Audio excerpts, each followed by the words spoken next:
Saudar a todos com a paz do Senhor Jesus. Amém? Será que pode ser a pilha, né? Especialmente os nossos visitantes, Deus abençoe abundantemente. Bastante visitas hoje, obrigado pela presença de vocês. Nossos irmãos que estão conosco na internet também, Deus abençoe. Sejam bem-vindos à adoração, ao louvor. E agora, nesse momento em especial, a mensagem que teremos da parte de Deus para o nosso coração. Nós estamos meditando no Evangelho de João, e a proposta do Evangelho de João é Jesus, o Filho de Deus. O Evangelho de João, ele tem essa preocupação de nos apresentar Jesus como sendo o Filho de Deus. Diferente dos outros evangelistas, cada evangelista tem uma proposta no seu evangelho, no evangelho que escreveu. E especificamente João trata e apresenta Jesus como sendo o Filho de Deus. Você quer trocar a pilha aqui, Luiz?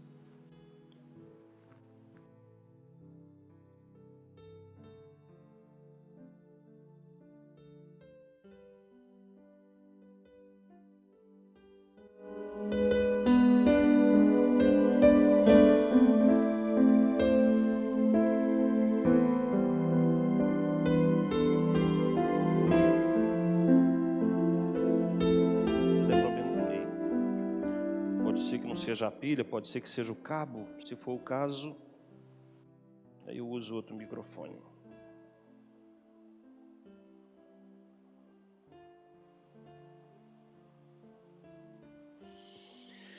Então, como estava dizendo, o Evangelho de João apresenta Jesus como Filho de Deus, diferente dos outros evangelistas, cada um apresenta Jesus de uma forma.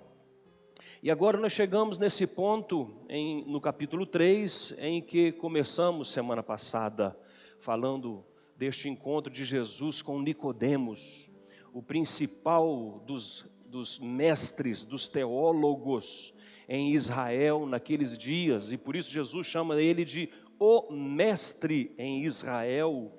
E eles tiveram então aquele primeiro momento até o versículo 11, João capítulo 3, do versículo 1 ao 11, um diálogo em que Jesus é questionado ou inquirido por Nicodemos com 3 perguntas e Jesus responde às 3 perguntas.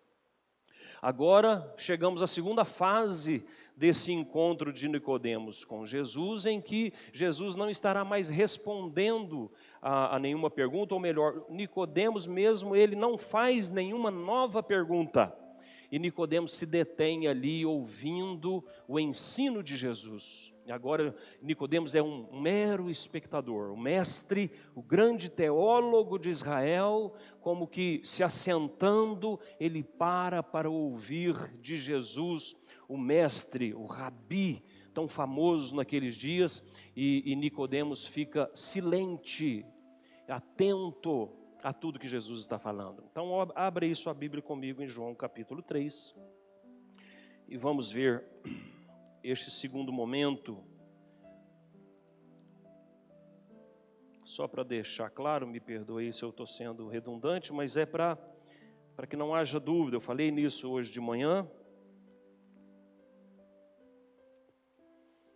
Toda a conversa deles não termina aí no verso 15. A divisão que você vê na Bíblia aí é uma divisão feita pela editora, esse título em negrito. Então, do versículo 1 ao versículo 21 é um momento só.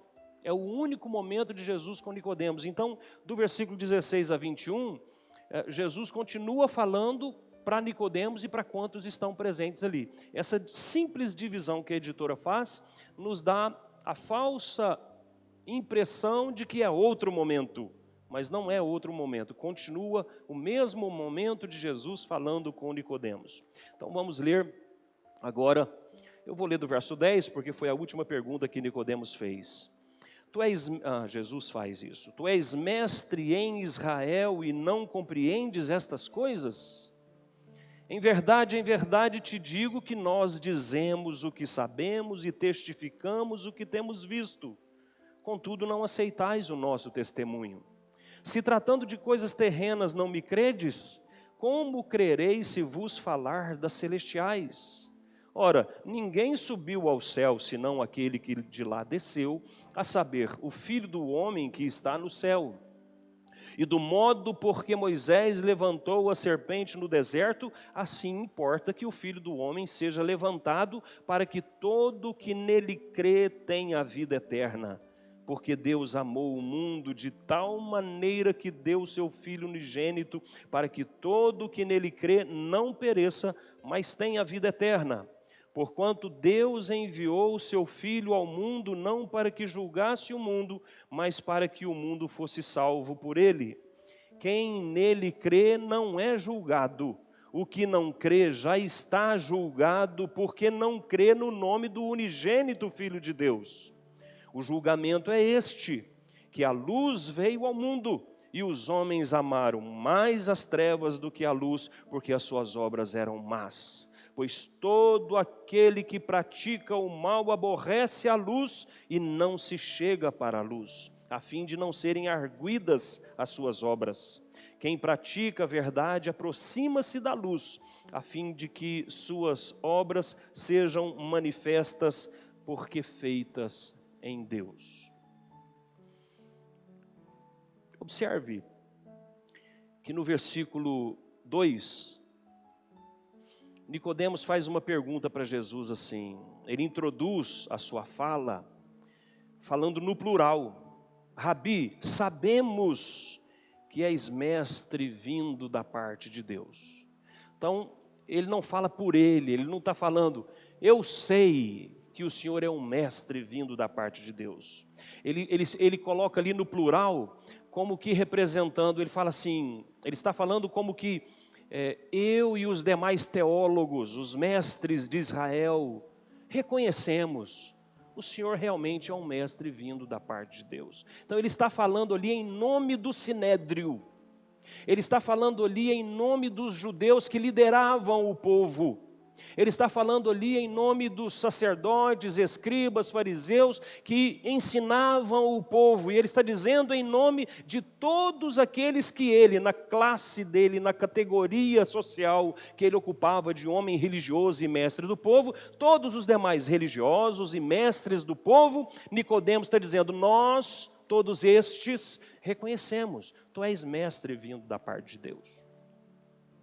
Contudo, o conhecimento que Nicodemos tem disso, de que Jesus é um mestre vindo da parte de Deus, é um conhecimento deduzido, é um conhecimento que ele diz assim, olha, nós analisamos e concluímos, verdadeiramente o Senhor só pode ser um mestre vindo da parte de Deus, porque ninguém pode fazer o que o Senhor faz se Deus não for com ele. Então, esse conhecimento dele é um conhecimento como reflexo ou consequência da dedução, da sua análise.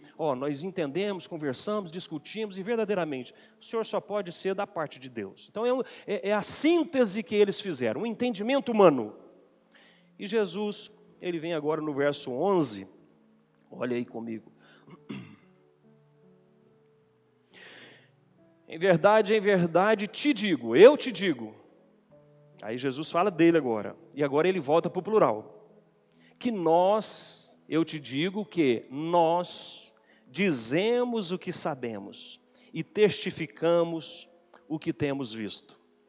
Então Jesus está dizendo assim para ele, Nicodemos, assim como você está representando um grupo, então também eu vou representar um grupo. Nós quem? Ele e João Batista. E alguns entendem que é mais do que ele e João Batista. Ele, João Batista e todos os que vieram em nome de Deus pregando para o povo e ensinando para o povo até ali. Todos os profetas que vieram antes de João Batista. Jesus estaria dizendo, nós pregamos, falamos do que sabemos. Nós damos testemunho daquilo que temos visto.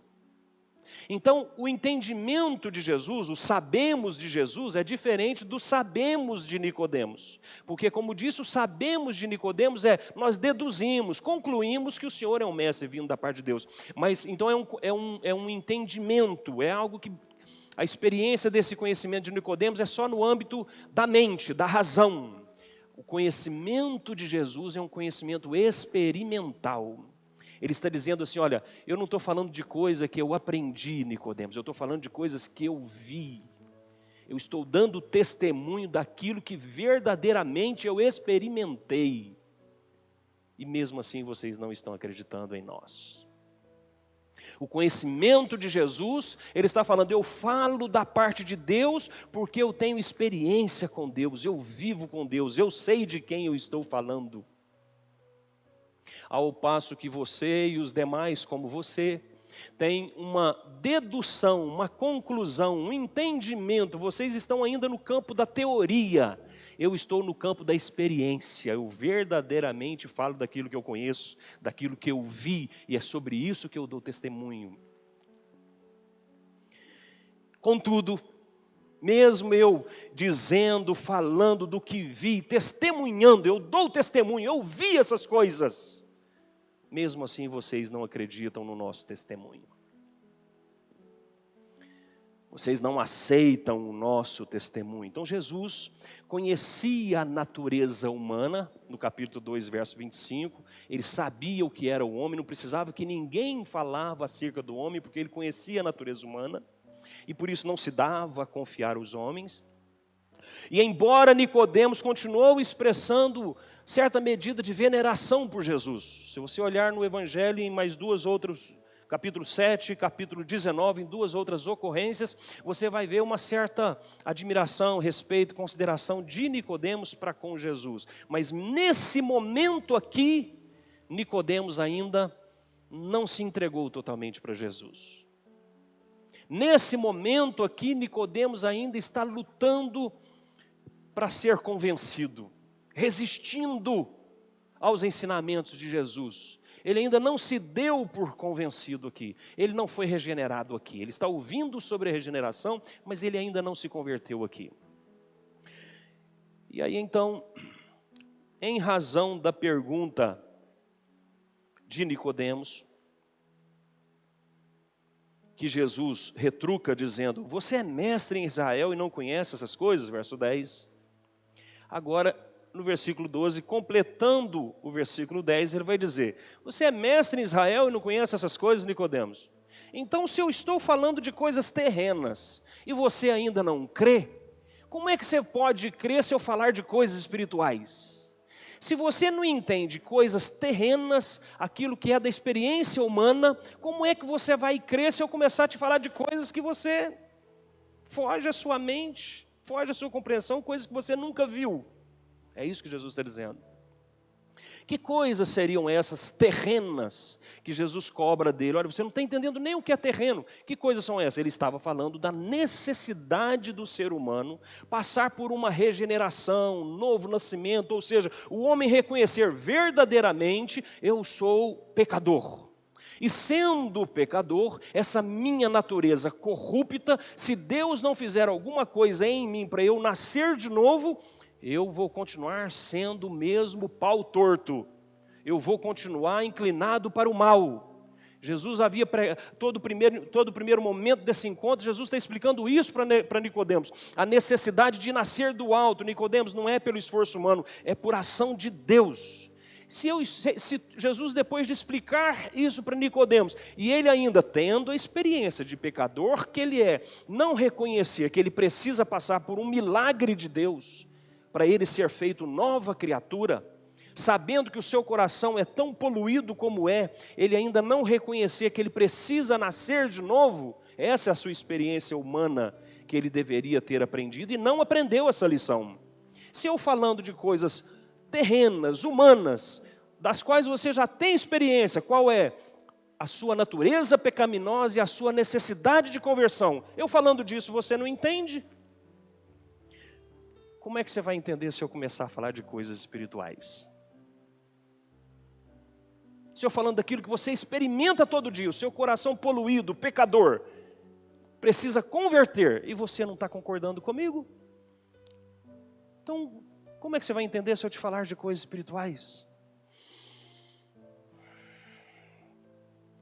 E é muito importante essa fala de Jesus, porque nas entrelinhas Jesus está dizendo o seguinte: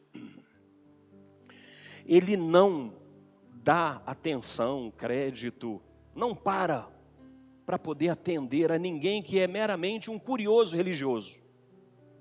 Tem tantas pessoas assim, né? Que tem curiosidade sobre a religião e fica debatendo religião com você no trabalho, na fila do banco e tal, mas tais pessoas não vão para a igreja. Mas são curiosas, tem um monte de curiosidade sobre a religião.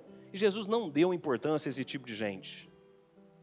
Porque ele parte do pressuposto seguinte: existe uma revelação dada. Essa revelação hoje está aqui. Naqueles dias era só o Antigo Testamento. Existe uma revelação dada por Deus. Ele só dá crédito para aquele que dá crédito para a revelação dada por Deus. Se é uma pessoa que se aplica aos estudos das Escrituras e verdadeiramente acredita que a palavra, ela é palavra de Deus, então quando você ora para Deus iluminar sua mente, para entender essa bendita palavra de Deus, Ele dá importância a você. Olha, meu filho, minha filha, quer entender a minha palavra? Ele não está curioso com qualquer tema de religião. Não, ele verdadeiramente está me buscando. Buscar-me-eis e me achareis quando me buscardes de todo o vosso coração. Então Jesus dá atenção para essa pessoa. Jesus não veio para poder satisfazer, responder a querelas teológicas como Nicodemos estava propondo ali. Então por isso é tão importante você e eu nos aplicarmos ao estudo da palavra de Deus para demonstrar para Deus verdadeiramente: eu tenho sede de ti, eu quero te conhecer, responda-me, Senhor, fala comigo, Senhor. E ele fala. E aí Jesus diz para ele: se eu falar de coisas celestiais que você nunca experimentou, como é que você vai acreditar? Contudo, Nicodemos, ele está ali diante daquele que é único, diante de uma pessoa, um ser humano singular, único, Jesus, que não somente era homem, era Deus também. Todas as questões que Nicodemos queria aprender, ele só poderia aprender com aquele que estava ali diante dele. E ainda ele não tinha se dado conta disso. E aí Jesus, completando o versículo 12, ele vai dizer no verso 13: ora, Nicodemos, ninguém subiu ao céu senão aquele que de lá desceu, a saber, o Filho do Homem. Para alguém ter informação de assunto celestial, se era esta a curiosidade de Nicodemos, Jesus está dizendo: para alguém ter alguma resposta quanto aos assuntos celestiais, tal pessoa precisaria ter subido na reunião celestial, participado de uma reunião celestial, para ele ter conhecimento do debate, das decisões, do que o mundo celestial está determinando para o mundo material. Agora, qual ser humano foi alguma vez intimado, convocado a comparecer numa reunião celestial? Nenhum ser humano jamais participou de uma reunião assim. O único que havia participado de uma reunião assim e estava ali, e Jesus diz isso, ninguém mais a não ser aquele que veio de lá. Só ele pode responder essas coisas. É isso que Jesus diz no verso 13. Ninguém subiu ao céu, senão aquele que de lá desceu. Quem desceu de lá?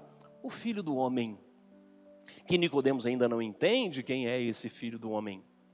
Mas Jesus está querendo dizer para ele: olha, eu posso responder as suas questões. Eu posso falar de assuntos celestiais, porque eu estava lá quando esses assuntos foram debatidos. E João evangelista, começa o livro mostrando que ele era o Logos, ou seja, falando de Jesus antes da sua encarnação. Antes de Jesus ser o homem Jesus, ele já era Deus. Ele estava lá no princípio com Deus. Ele participou de todas as determinações, de todos os decretos divinos, de todo o planejamento de Deus para o homem. Jesus participou de tudo. Ele sim conhece todas essas coisas. Essas coisas celestiais que Nicodemos agora pergunta no verso 10, como isso vai acontecer? Como pode suceder isso? No versículo 9, Nicodemos pergunta, e Jesus está dizendo, eu posso te responder como vai acontecer isso. E aí então, como sendo somente Ele, Jesus, pode responder como o homem pode ser salvo. E essa era a pergunta de Nicodemos. Jesus então agora no versículo 14, ele diz assim, ora, do modo por que Moisés levantou a serpente no deserto, agora importa que o Filho do Homem seja levantado, para que todo aquele que nele crê tenha a vida eterna. Nicodemos, observa aí no verso 9, Nicodemos perguntou para ele, como pode suceder isso? A pergunta de Nicodemos aqui no contexto é, como um homem pode ser salvo? Como um homem pode nascer de novo? É isso que ele quer saber. E aí Jesus está respondendo a sua pergunta agora. Você quer saber como, Nicodemos? Do modo como Moisés ergueu a serpente no deserto, assim importa que o Filho do Homem também seja levantado. Isso é enigmático, Nicodemos não está entendendo essas palavras. Mas Jesus está respondendo esta pergunta. Como pode uma pessoa ser gerada do alto, nascer de novo, da água, do Espírito? A resposta está aqui. Você só pode passar por essa experiência de novo nascimento a partir da cruz do Calvário. É isso que Jesus está respondendo. Contudo, a morte e ressurreição de Jesus, que ainda vai acontecer. Jesus está aqui no início do ministério. A morte e ressurreição de Jesus só vai acontecer lá no final do ministério. E Jesus está antecipando uma informação para Nicodemos, mas como ele pode dizer, Nicodemos? Aguarda. Talvez se ele quisesse realmente responder nos mínimos detalhes para Nicodemos, ele vai dizer, Nicodemos, sua pergunta está muito cedo, calma, você vai entender daqui a 3 anos, depois que eu morrer, ressuscitar, e depois que eu morrer e ressuscitar, e depois de 40 dias, 50 dias, eu enviar o Espírito Santo, e você for verdadeiramente regenerado pelo Espírito Santo, então você vai entender, Nicodemos. Mas Jesus não podia falar assim para ele. Como Jesus poderia revelar para Nicodemos os planos de Deus, os decretos eternos para a salvação da humanidade? Como ele poderia antecipar a cruz ali para Nicodemos e explicar para ele o significado da sua morte e ressurreição que está para acontecer no final do ministério? Não tinha como Jesus responder nesses termos para Nicodemos. Então, ao invés de olhar para o futuro, Jesus olha para o passado. Porque no passado a informação já está lá. E Nicodemos é um estudioso da palavra de Deus. Então ele olha para o passado e vai dizer, Nicodemos, como que pode ser salvo? Do mesmo jeito que o povo lá no deserto com Moisés foi salvo das mordidas das cobras. Do mesmo jeito, para ser salvo hoje, é necessário que o Filho do Homem seja erguido no madeiro. Do mesmo modo que Moisés levantou uma serpente na haste, esse texto nós lemos aqui no início do culto, do mesmo modo importa agora que o Filho do Homem seja levantado também no madeiro. Nicodemos está ouvindo algo que ele já conhecia, que é esse momento da história de Moisés lá no deserto, quando o povo murmurou contra Deus e contra Moisés. Por causa da sua murmuração, Deus enviou serpentes no deserto para morder o povo, e quem era picado por aquelas serpentes morria então. E quando o povo começou a morrer, as famílias preocupadas, elas vêm agora até Moisés e elas fazem confissão. Nós murmuramos contra você, Moisés. Nós murmuramos contra Deus, ficamos reclamando aí do pão, reclamando de estar vivendo no deserto, e por conta disso Deus enviou essas serpentes abrasadoras, e os nossos familiares estão morrendo. Ora a Deus para Deus tirar essas serpentes do nosso meio. Depois dessa confissão sincera, Moisés agora ora diante de Deus, e Deus então respondendo ao coração quebrantado e arrependido, Deus então, sim, Moisés, eles serão curados. Pega uma serpente, faça uma serpente de bronze. e ponha essa serpente de bronze na ponta de uma vara, de uma madeira, de uma haste, e levanta. E deixa no meio do arraial, e todo mundo que for mordido de cobra olhar para esta serpente, vai ser curada. E agora Jesus usa esse momento da história lá com Moisés, para dizer, do mesmo jeito que as pessoas picadas, mordidas pela serpente, um animal que representa Satanás, do mesmo jeito que inevitavelmente o diabo veio para matar, roubar e destruir, mas para poder evitar isso, é possível evitar isso. Do mesmo jeito que as serpentes estão mordendo o povo e eles estão morrendo por causa do veneno das serpentes, é possível evitar isso. Lá atrás, Moisés, isso foi evitado com essa serpente de bronze sendo levantada no madeiro. Mas do mesmo jeito que aconteceu lá atrás, Nicodemos, Deus levantará o Filho do Homem. O homem será levantado no madeiro, e quem olhar para ele com fé, será curado da picada da serpente, será curado desse veneno mortífero de Satanás, será salvo da morte eterna, como o povo naquela geração foi salvo da morte por causa das mordidas das serpentes. É isso que Jesus está dizendo para Nicodemos e respondendo, como posso ser salvo? Olhando para o Filho do Homem que será erguido na cruz e que para nós já foi erguido na cruz. É assim que importa que o homem seja salvo. Olhando para aquele que foi crucificado e ressuscitado. E depois de crucificado, ressuscitado, subiu aos céus, enviou o Espírito para promover a regeneração e novo nascimento, e aí o Espírito operando em nós regeneração e novo nascimento, nós somos assim, então nascemos de novo, somos regenerados dessa forma. É assim, Nicodemos, que vai acontecer. Assim importa que o Filho do Homem seja levantado. Desse modo, veja que ele diz para Moisés, e do modo porque Moisés levantou a serpente, assim que ele diz para Nicodemos, desse modo é que será resolvido o problema da culpa da humanidade. Como resolver o problema da culpa da humanidade causada pelo pecado? Desse modo, olhando para Jesus na cruz. Como nos dias de Moisés, olhavam para a serpente levantada no madeiro. Terá que acontecer desse modo novamente, Nicodemos. Para que alguém possa nascer de novo, nascer do Espírito, ter vida nova, ter vida eterna, precisa olhar para o Filho do Homem levantado no madeiro. Nicodemos, quando ele pergunta como uma pessoa pode alcançar isso, e aí Jesus está respondendo, olhando para Jesus. Jesus está respondendo, olhando para o Filho do Homem que vai ser levantado na cruz. É interessante que o texto vai dizer que importa que o Filho do Homem seja levantado.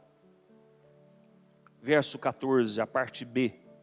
Importa que o Filho do Homem seja levantado. Ou seja, é necessário que ele seja levantado assim.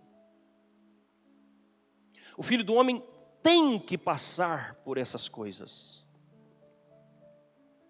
Isso deve acontecer, e nós vemos isso em Marcos e em Lucas. Marcos, Jesus está dizendo lá, olha, o Filho do Homem vai ser traído, vai ser preso, torturado, vai morrer, mas ressuscitará. Jesus falou isso de si mesmo. Lucas também registra isso. Lucas 24, verso 7. Que ele teria que passar por todas essas coisas, porque isso era o plano de Deus, eram as coisas celestiais sobre as quais Nicodemos quer saber. Jesus vai revelar isso lá na frente. O plano da salvação do homem é um assunto debatido não aqui, é um assunto debatido na sala do trono de Deus, por isso é um assunto celestial. E Jesus está falando agora sobre assuntos celestiais. Nicodemos, você não consegue entender nem os assuntos humanos, do plano do humano, material.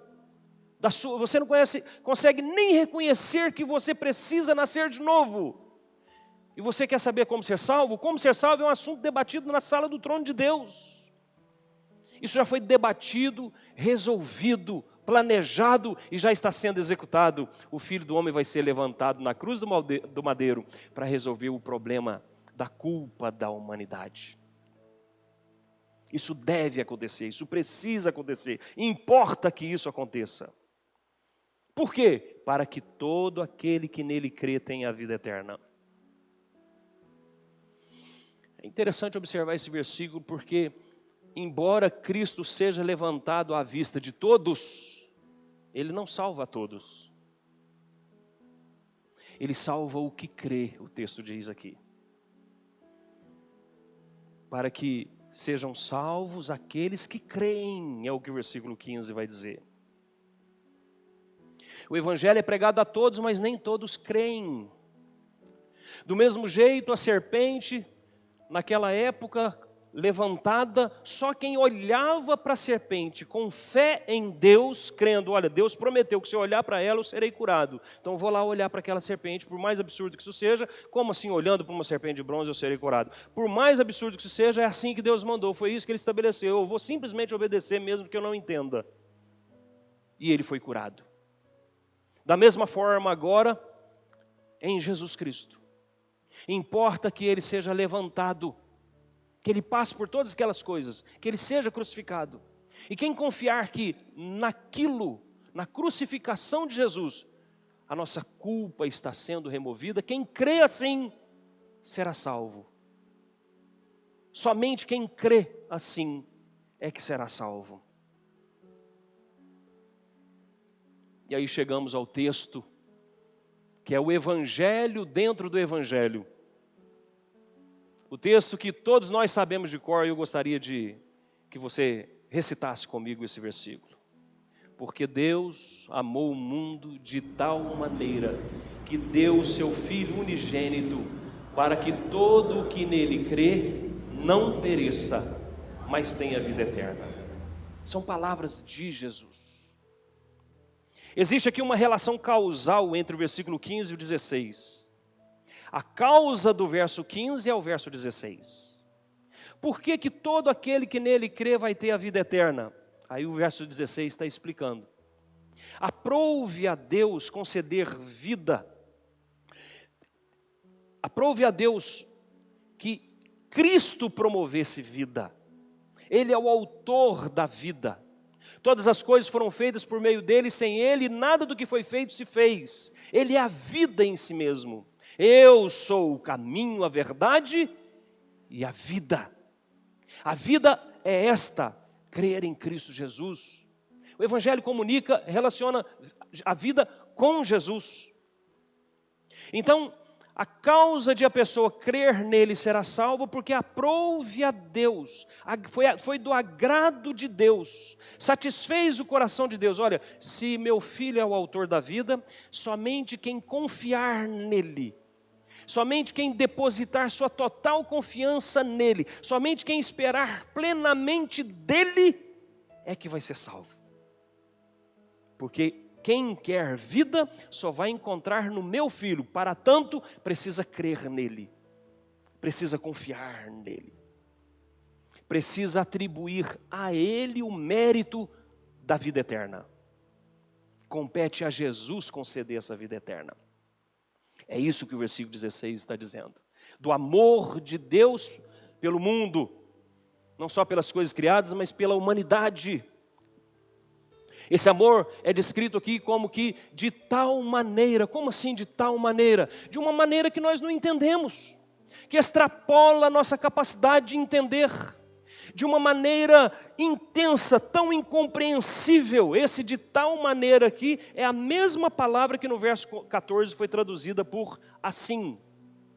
Esse de tal maneira é assim, assim como? Assim, de tal maneira. É a mesma palavra, a raiz grega lá é a mesma palavra, que foi traduzida no verso 14 por assim, foi traduzida no verso 16 por de tal maneira. Como que Deus nos ama? Assim, de tal maneira, incompreensível. É assim que Deus nos ama. Assim, do mesmo modo como foi explicado a questão da serpente de bronze, assim Deus amou o mundo. Unicamente assim Ele podia amar o mundo, só assim Ele podia amar o mundo e não de outro jeito. Porque o mundo é de fato pervertido, hostil a Deus, alienado de Deus. E apesar disso, Deus ama esse mundo, de tal maneira que deu o seu Filho para que todo aquele que nele crê não pereça, mas tenha vida eterna. E amou de tal maneira que o Filho precisa, importa ser crucificado. Ele precisa ser abandonado ali. O Filho precisa por um momento ser feito serpente. Ser desprezado na cruz como a serpente é desprezada. Porque naquele momento do seu desprezo é que ele está recebendo sobre ele toda a culpa de nós todos. O castigo que nos traz a paz estava sobre ele. Por suas pisaduras fomos curados. Paulo vai escrever em Gálatas 3:13 que ele, Jesus, foi feito maldição em nosso lugar. A pena para a serpente é: maldita és sobre a terra. E por um momento na cruz ali, quando Jesus estava sendo punido pelo nosso castigo, ele se fez maldição em nosso lugar, ele se tornou esse maldito, tal e qual a serpente. Por isso, assim como a serpente foi levantada, importa que Jesus seja levantado. Ele se fez maldição em nosso lugar. Mas como um pai pode fazer assim com o filho? Porque Deus amou o mundo de tal maneira que deu o seu Filho unigênito para que todo aquele que nele crê não pereça, mas tenha a vida eterna. O amor de Deus fez com que ele levasse Jesus à pena capital, a essa dor, castigo que só ele poderia suportar. O texto diz que Deus amou o mundo, esse mundo pervertido, esse mundo corrompido, Deus amou. O que moveu Deus para esse mundo corrompido foi o seu amor. Eu faço parte desse mundo, você faz parte desse mundo. Nós somos tão corruptos quanto todo o resto no mundo. Mas quando nós nos vemos assim, corruptos, pecadores, nós também podemos nos ver amados por Deus, porque Ele amou esse mundo pecador e quis redimi-lo por meio do sacrifício de Jesus. Quanto mais eu me identifico com esse mundo, na condição de pecador, entendendo que eu sou um miserável pecador, mais eu me coloco passível de receber esse amor e essa bênção de Deus, porque Ele não veio para o são, Ele veio para o enfermo. Então nós precisamos, e essa era a dificuldade de Nicodemos, nós precisamos nos ver indignos. E Nicodemos, com todos os judeus, se viam dignos. Nós somos o povo de Deus. Nós seremos preservados, os demais serão condenados, mas nós seremos preservados, porque eu sou descendente de Abraão. E Jesus está dizendo: não, Nicodemos, você precisa se ver indigno. Você, como todo o resto, está no mundo e é da mesma natureza do mundo, corrupta. Quanto mais nos vemos assim, mais nos colocamos humilhados ao pé da cruz de Cristo. E, portanto, numa condição favorável de receber esse amor gracioso de Deus.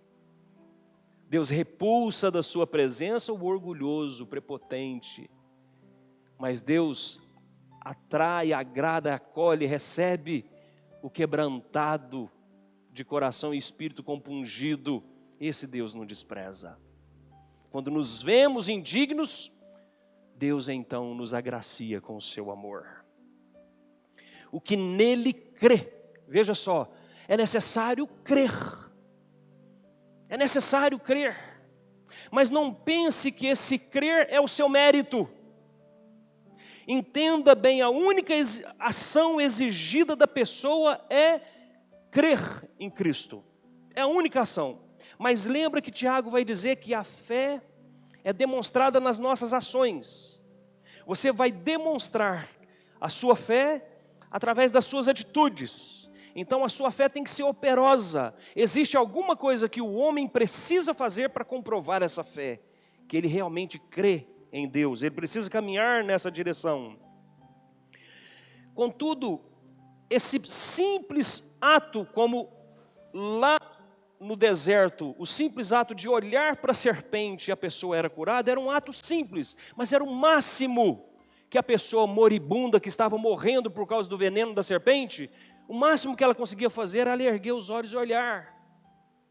Mas isso não foi tirado dela. Ela tinha a responsabilidade de olhar e crer. Da mesma forma, isso não é tirado de nós. Nós temos que reagir com fé, responder com fé. Contudo, é preciso entender que essa fé que nós realmente, com a qual nós verdadeiramente cremos, Jesus está falando de fé agora, mas antes de falar da fé, ele falou da regeneração.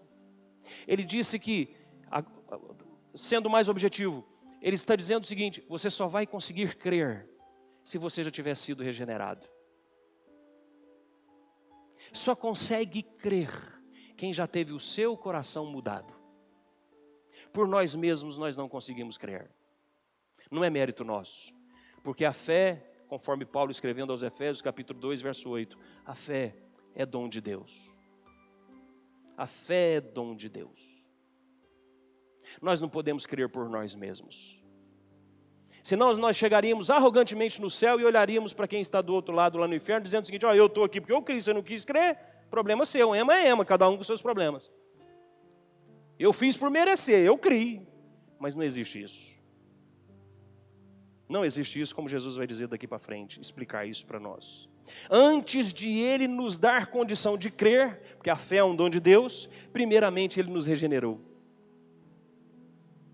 E aí, por ter movido o nosso coração, a volição, a nossa vontade, nós agora temos condição de responder afirmativamente ao chamado do Evangelho, porque Ele já moveu o nosso coração para responder afirmativamente. Até mesmo crer é um dom de Deus, para que todo aquele que nele crê não pereça. O perecer aqui, do mesmo jeito que a vida oferecida é vida eterna, essa morte aqui no perecer é morte eterna. O objetivo de Deus não é que morramos, mas que vivamos. E por isso Ele vai dizer, para que tenha vida eterna. Então observe que Deus deu o seu Filho, Deus deu a fé, para você responder afirmativamente ao Evangelho, Deus dá a vida eterna. Tudo vem dEle, porque dEle, por meio dEle, para Ele são todas as coisas, a Ele pois a glória eternamente. Ele dá o seu Filho para morrer na cruz, Ele dá a fé, sem a qual nós não conseguimos crer. A fé é um dom de Deus, e Ele dá tudo isso para que você receba algo mais, receba a vida eterna, que é Ele quem dá. Tudo vem dEle, sem ti nada podemos fazer. O homem é nada sem Deus, isso só nos humilha. E é bom que estejamos humilhados ao pé da cruz de Cristo, porque é ali que recebemos a bênção de Deus. Verso 17, ele vai dizer: porquanto Deus enviou o seu Filho ao mundo, não para que julgasse o mundo, mas para que o mundo fosse salvo por ele. Jesus está dizendo aqui que os Messias, os judeus naquele momento, como eu acabei de dizer, eles esperavam pelo dia do Senhor. O dia do Senhor é o último dia, o dia do julgamento. E eles acreditavam que no dia do Senhor, todos os povos, e naquele momento os romanos oprimindo os romanos, oprimindo os judeus, ele esperava assim: vão ser todos condenados, vão tudo queimar lá no mármore do inferno, como uma novela antiga falava, né? Vai todo mundo queimar lá no mármore do inferno. Eles aguardavam ansiosos por isso, mas nós não, nós somos descendentes de Abraão, nós todos seremos salvos. Por isso o Nicodemos tinha dificuldade de acreditar que precisava passar por um novo nascimento. Eu já sou filho de Abraão, eu já estou salvo. E aí agora Jesus está explicando isso para ele. Ele falou assim: olha, o Filho do Homem não veio para condenar, mas para salvar. Ele está falando da primeira vinda dele agora, a chegada do Messias. A vinda do Messias não foi para condenar, foi para salvar. Aqui Jesus está dizendo o interesse dele, como falei hoje de manhã na escola dominical: Israel é meu primogênito, é meu filho, meu primogênito. Por que primogênito? Porque além do povo de Israel, tem outro tantos de povos que Deus vai salvar. não é o único, é o primeiro, mas não o único. E então, por isso, Jesus vem para salvar todos os povos. Israel não tinha compreendido isso. O plano da redenção é para todos os povos. A primeira vinda de Jesus, ele não veio para condenar, ele veio para salvar. Logo, então, vem a questão. Então, se a primeira vinda de Jesus foi para trazer salvação, logo, a segunda vinda dele é para trazer juízo e condenação. A questão não é tão simples assim. Como o próprio verso 18 vai nos mostrar, ninguém precisa esperar o dia do juízo para você saber se está salvo ou se está perdido. Porque esta sentença de salvação ou perdição já tá estabelecida. Essa sentença de salvação e perdição está fundamentada numa decisão. Na sua decisão de crer ou não crer. Não precisa aguardar o último dia, a volta de Jesus, para você saber se você estará no céu ou no inferno. Porque o que vai decidir isso para nós aqui, nós mesmos podemos já saber do resultado. Aonde eu estarei depois que Jesus voltar? Para onde eu serei levado?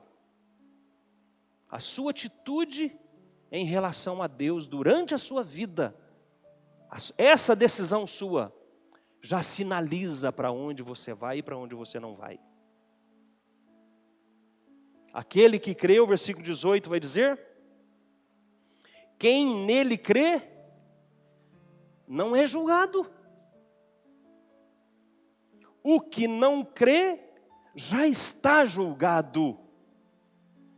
Porquanto não crê no nome do unigênito Filho de Deus. Você não vai passar por um julgamento lá. Naquele dia lá é só a declaração, ó, escuta aí todo mundo que ouviu o nome agora, desce essa escada ali e vai lá para aquele buraco. E aí você tem que torcer para o seu nome não estar ali? Não, você já sabe se o seu nome está ali ou não. Naquele dia você só vai ouvir a sentença. E os nomes de todos os demais que vão descer a escada abaixo, se eu posso assim dizer. Por outro lado, os justos estarão ainda aguardando serem julgadas as suas obras? Não. O Espírito testifica com o meu Espírito que eu sou filho de Deus, então eu sei para onde eu vou. Naquele dia eu só vou ouvir ele dizer, venha bendito do meu Pai para o que está separado desde antes da fundação do mundo. E assim todos os que creem em Cristo Jesus. Mas já sabemos para onde nós vamos. É o que Jesus já está dizendo aqui. Quem nele crê não é, verbo presente, julgado. Quem não crê já está julgado.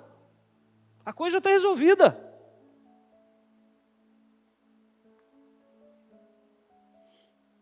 Então Jesus divide a humanidade em quem crê e em quem não crê. É assim que a humanidade é separada. E é isso que vai acontecer no dia do arrebatamento. O arrebatamento será arrebatado até uma certa altura nos céus para o encontro com Jesus, todos os que creram. Nesse arrebatamento já separou. Vai ficar aqui embaixo quem não creu. E os que subiram para encontrar com Jesus continuarão descendo com ele. Vai se estabelecer então esse ambiente de sentença, de proclamação da sentença. E todos os que não estiverem sentados com Cristo nesse momento, estarão do outro lado ouvindo a sentença contra eles. E por isso então Jesus vem falar do veredito a partir de agora, nos 3 versículos finais. Estou concluindo. Versos 19, 20 e 21, ele vai dizer, o julgamento é este. Preste atenção nisso. Porque para muitos isso pode ser extremamente importante e decisivo para a sua conversão. O julgamento é este, que a luz veio ao mundo e os homens amaram mais as trevas do que a luz, porque as suas obras eram más. Pois todo aquele que pratica o mal, aborrece a luz e não se chegará para a luz a fim de serem arguidas as suas obras.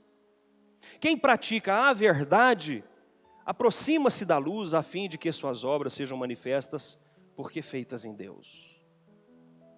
Jesus está aqui agora já dando o tom da sentença. Ele já começa a dizer agora, mostrar para nós aqui, o julgamento é este. Observe que do verso 19 a 21, dá a entender que Jesus está falando de pessoas boas e pessoas más, mas não é isso. A luz veio ao mundo e os homens amaram mais as trevas do que a luz, porque suas obras eram más. Pressupõe assim, olha, tem homem mau, homens e mulheres más, pessoas más, mas tem pessoas boas. As pessoas más vão andar na treva e vai viver na treva, vai ser condenada. As pessoas boas, elas vão andar na luz e elas serão salvas. Mas não é isso que Jesus está dizendo. No versículo 19, quando ele fala que os homens amaram mais as trevas do que a luz, porque suas obras eram más, ele não está dizendo os homens maus amaram mais as trevas, mas os homens bons não amaram mais as trevas. Ele está falando dos homens de modo geral. Ele está dizendo, a humanidade amou as trevas, porque as suas obras eram más. Ele está dizendo de mim, de você, de todos nós, a nossa natureza pecaminosa ama as trevas. Vai dizer que não. Mesmo regenerado, convertido, existem aquelas coisas que te seduzem. E que se você não vigiar diligentemente, você cai naquilo todos os dias, mesmo já tendo aceitado Jesus como seu suficiente Salvador. Todos nós somos corruptos por natureza. É isso que Jesus está dizendo. O julgamento vem porque a humanidade amou as trevas, porque as suas obras eram más. As coisas que você faz e que você classifica como pecado, você faz para todo mundo ver ou você faz escondido? Você faz escondido. Por que você faz isso? Porque você ama as trevas. Você não é melhor do que quem está lá fora e que não vem para a igreja. Você não é melhor do que essa pessoa. Você é tão corrupto quanto. A diferença é que você foi agraciado por Deus. E o Espírito dele te trouxe para a luz e trabalha com você dioturnamente, te conduzindo para a luz. E de vez em quando você pega um atalho para dar uma passeadinha ainda pelas trevas. Verdade ou não é? Quem fala que não peca é mentiroso, João vai dizer. E quer dizer a verdade? É chato muitas vezes vir para a igreja, gostoso mesmo é dar um passeio nas trevas. É assim. Porque as nossas obras são más. E aí ele vai dizer, aquele que pratica o mal aborrece a luz, e o verso 21, quem pratica a verdade aproxima da luz. E agora ele dá para alguns a impressão de que então nós somos salvos pelas obras. Se eu praticar as coisas boas e andar lá à luz, eu vou ser salvo pelas minhas obras. Não, não é isso que ele está falando. Ele está dizendo que as obras que caracterizam obras de luz, essa obra que nós fazemos, que vai caracterizar que você quer andar na luz, essa obra é o arrependimento. Porque o seu pecado é feito nas trevas. Na hora que você arrepende, que você sai das trevas e você vem para a luz, significa que você mesmo está reconhecendo o seu pecado, trazendo diante de Deus para a luz e dizer, Senhor, eu não consigo viver mais desse jeito nas trevas, olha as coisas que eu estou fazendo. Quando você então anda na luz, sai das trevas e anda na luz, significa o seu arrependimento. Eu reconheço que eu caminhei nas trevas. Eu reconheço que recentemente eu quis de novo caminhar nas trevas. Mas, Senhor, eu estou me achegando a Ti, à luz, para expor essas obras minhas. E para pedir, perdoa-me, Senhor, eu sou pecador, olha o que eu fiz nas trevas. E agora, estas são as suas obras da luz. O arrependimento. E todas as outras coisas das quais você não se envergonha, porque foram feitas na luz, na presença de Deus, todas essas você glorifica a Deus com isso. As pessoas se orgulham de você quando você faz essas coisas. Dão glória a Deus por você fazer essas coisas. São as obras da luz. Destas não carece de arrependimento. Mas das obras das trevas, sim. Aquele que pratica o mal aborrece a luz. Não se chega para a luz para não serem questionadas as suas obras. O que eu vou fazer lá na luz? Vai todo mundo ver o que eu fiz. Então deixa eu ficar escondido aqui nas trevas. Assim é o pecador. E nós, quando estamos por consciência pecando, Mas quem pratica a verdade aproxima-se da luz a fim de serem manifestas as suas obras, porque foram feitas em Deus. Essa luz de Deus, ela é reveladora. Como a fotografia. Hoje é tão simples no celular, né? Mas a fotografia no papel passa por um processo de revelação, né? Tem que ter um elemento revelador ali, para você conhecer o que aconteceu. Esse processo de arrependimento é assim, é um processo que vai revelar as suas obras. A princípio intimida, porque envergonha. Nós não queremos que as nossas más obras sejam conhecidas. Mas ao mesmo tempo que essa luz, ela é reveladora, revela aquilo que nós fizemos no escuro, nas trevas, ao mesmo tempo ela é também regeneradora. Essa luz é também salvadora. Nós não chegaremos à salvação, à regeneração, sem passar pelo processo de revelação dos nossos pecados. Sem passar pelo processo de arrependimento. Você chegar diante de Deus e dizer, Senhor, eu me arrependo. E aí como que Ele perguntando, de que você se arrepende? Aí você confessar a Ele os seus pecados. Você revelar conscientemente o que você fez. Ele sabe o que você fez. Ele vê tudo, até quando você caminha nas trevas. Mas Ele quer ouvir da sua boca. Eu reconheço que eu fiz isso. Eu estou revelando o que eu fiz. Eu trago isso para a luz. Porque fazendo isso, o Senhor vai me regenerar e me fazer de novo. Porque fazendo isso, o Senhor também vai me salvar.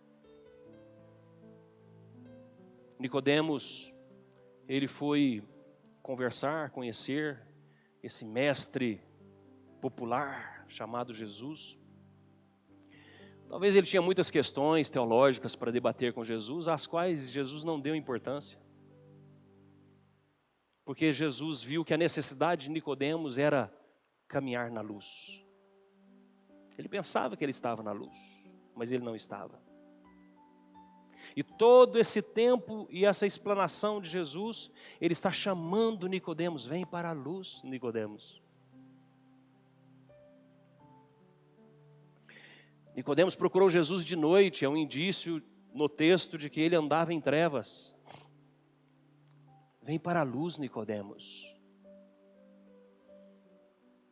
Com todo esse conhecimento teológico que você tem, você ainda é um ignorante em relação às obras de Deus.